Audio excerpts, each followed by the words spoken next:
Outra preocupação futuramente seria uma mudança de governo caso a esquerda paraguaia fosse eleita.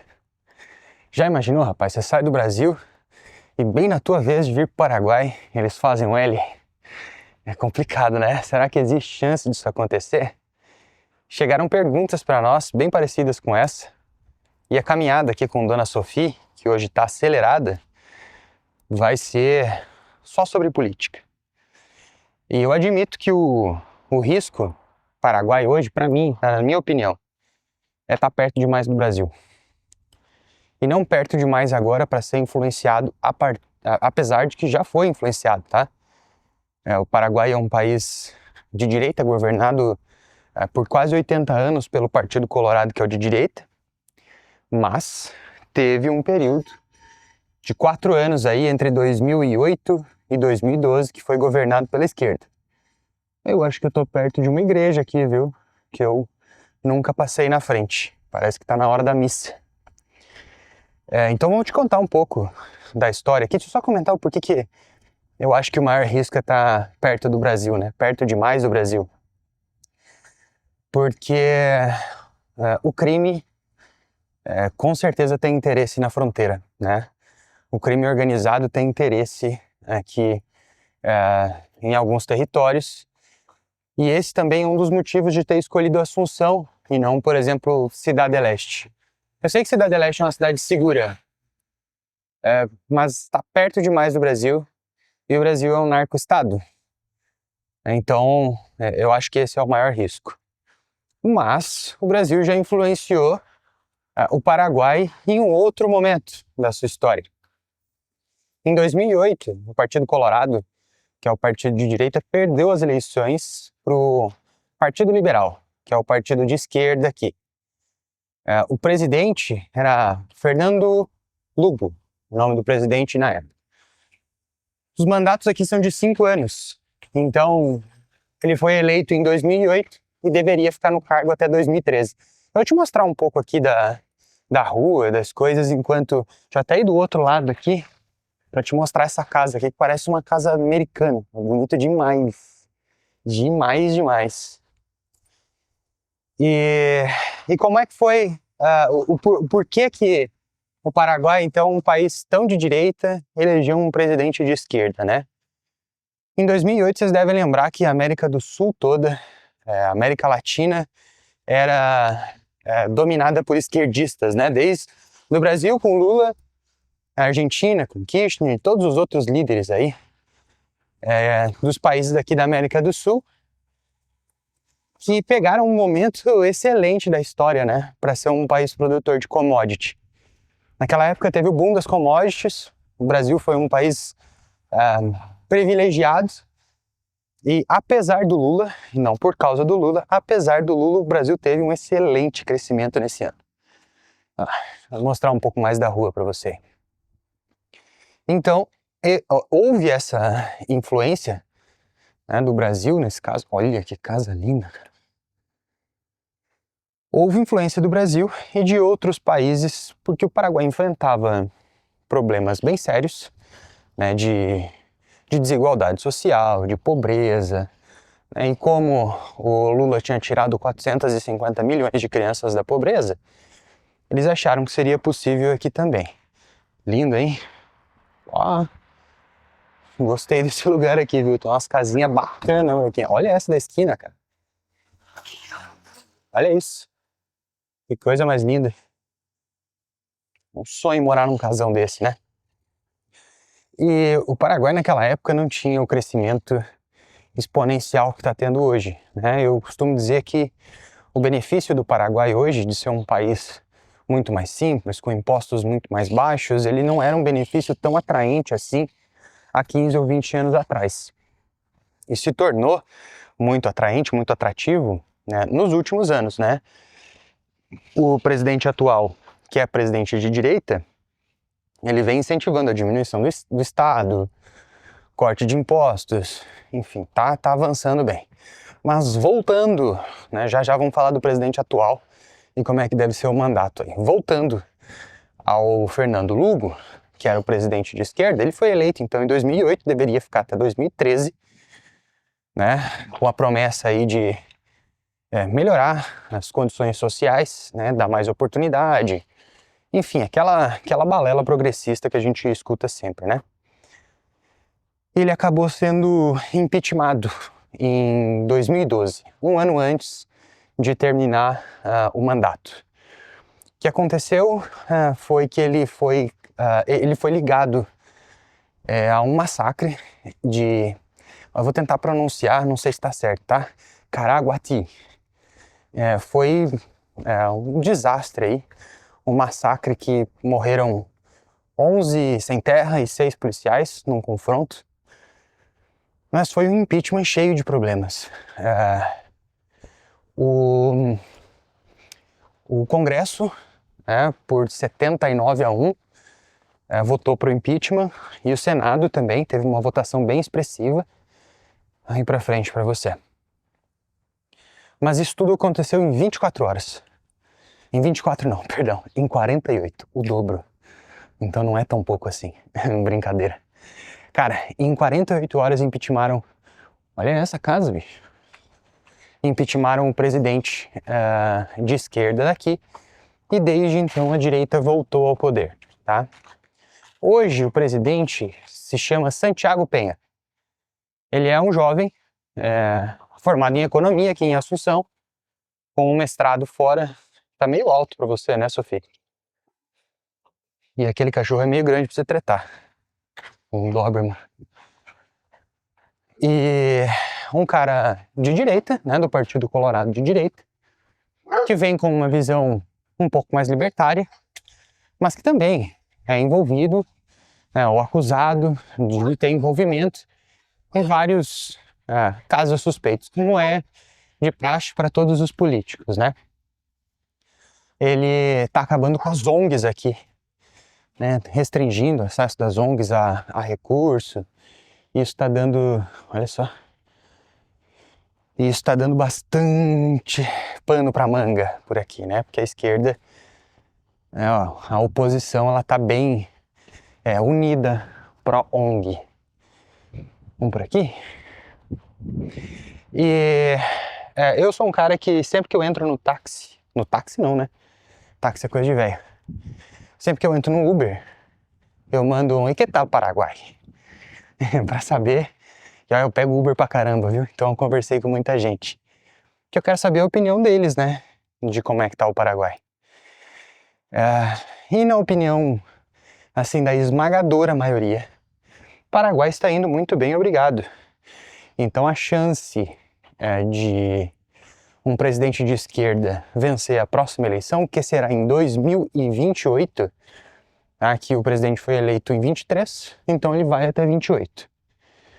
A chance de ter um presidente de esquerda, ela é remota. Por, assim, curiosidade, o último Uber que eu peguei foi o primeiro Uber de esquerda. Assim, pelo menos ele reconheceu ser de esquerda, não sei se os outros não eram. Mas o que ele me disse é que não existe nenhuma unidade na esquerda aqui do país. Na última eleição, se eu não me engano, somado os dois candidatos, não chegou a 25%, os dois candidatos de esquerda.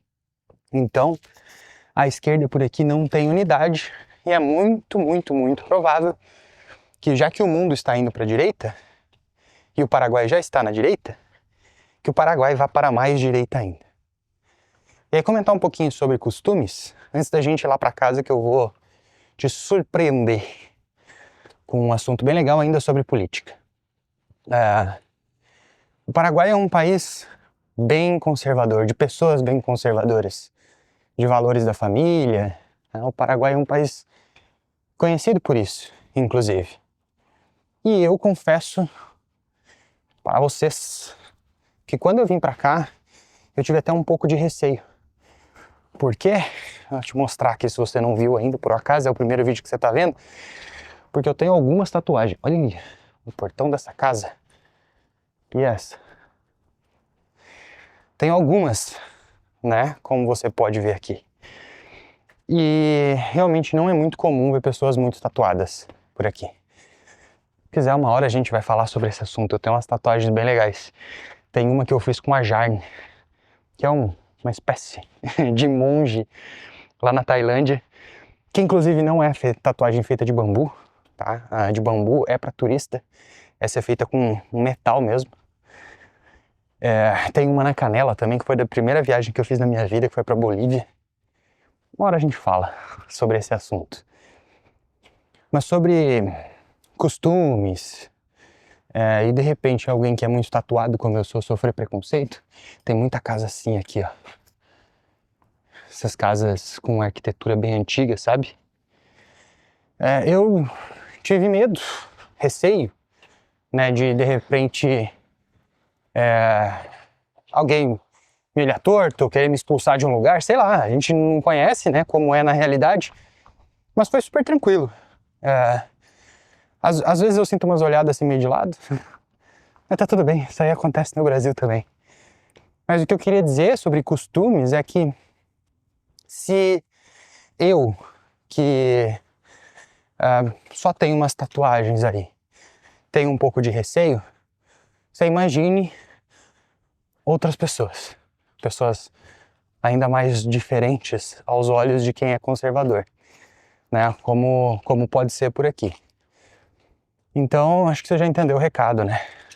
Como é a cultura paraguaia. Então, né, levando em consideração o histórico político, levando em consideração o momento atual do Paraguai e do mundo, não, fique tranquilo. Se você vier pra cá, eles não vão fazer o L. Vamos lá pra casa?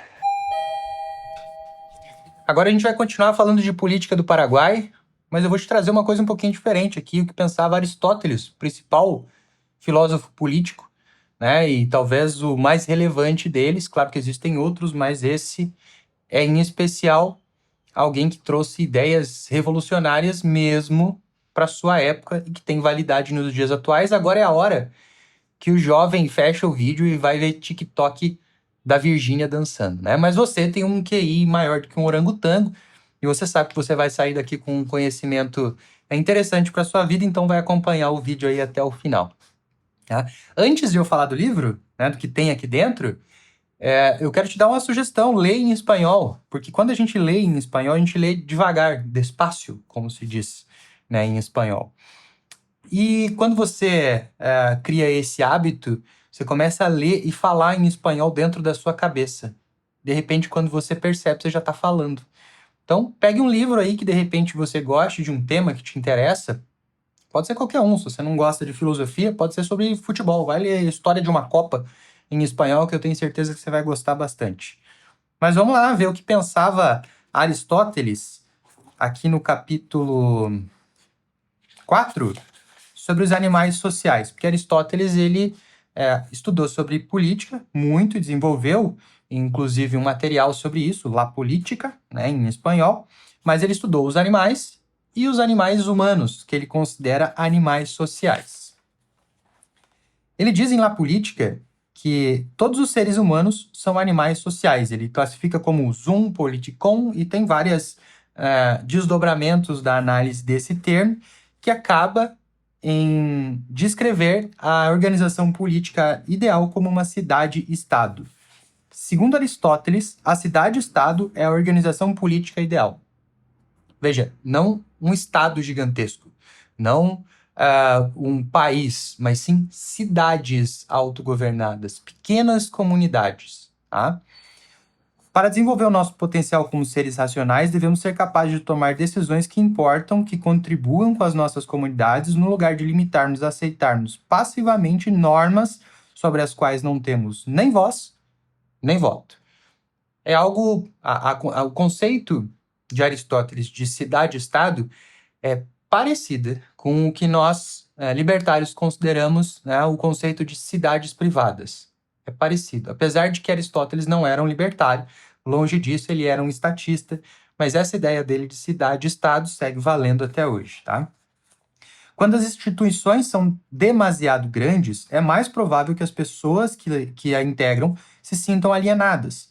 Por isso, Aristóteles considerava que a cidade-estado é uma comunidade política com as dimensões ideais. O bastante grande para fazer com que seja possível a produção de cultura mas suficientemente pequena, também para que todos possam desempenhar um papel ativo em seu funcionamento. Tá? Segundo Aristóteles, um pouquinho além dessa questão da cidade-estado, e depois a gente volta para ela, tá? Segundo Aristóteles, existem naturalmente escravos naturais e que as mulheres são, por natureza, governadas pelos homens. Mas não cancele Aristóteles por isso, porque eu vou explicar aqui o que ele quer dizer. Como é lógico, essas afirmações podem te levar a algum cancelamento, né? Mas seria uma lástima fazer isso, porque ele considerava que um escravo natural é alguém incapaz de governar-se a si mesmo, alguém que dependa do juízo de outra pessoa. Ele falava muito sobre as pessoas com deficiências, mas hoje também, não só hoje, mas inclusive naquele tempo, considerava que pessoas podiam se autodeclarar, né, insuficientes e desejar que sejam autogovernadas. Ele denominava essas pessoas como escravos naturais. Aí, de minha parte, a reflexão, acredito que comunistas e socialistas são escravos naturais, porque vivem pedindo para ter um amo. É isso que eles pedem. Porém, a relação entre um amo e um escravo deve basear-se no benefício mútuo e regir-se pela amizade, algo impossível se a relação nasce do uso da força e lei. Então, ele acredita que sim, pessoas são livres para se tornarem escravos, porque existem pessoas que são escravas naturais, mas que isso não pode ser feito por uso da força nem pela lei.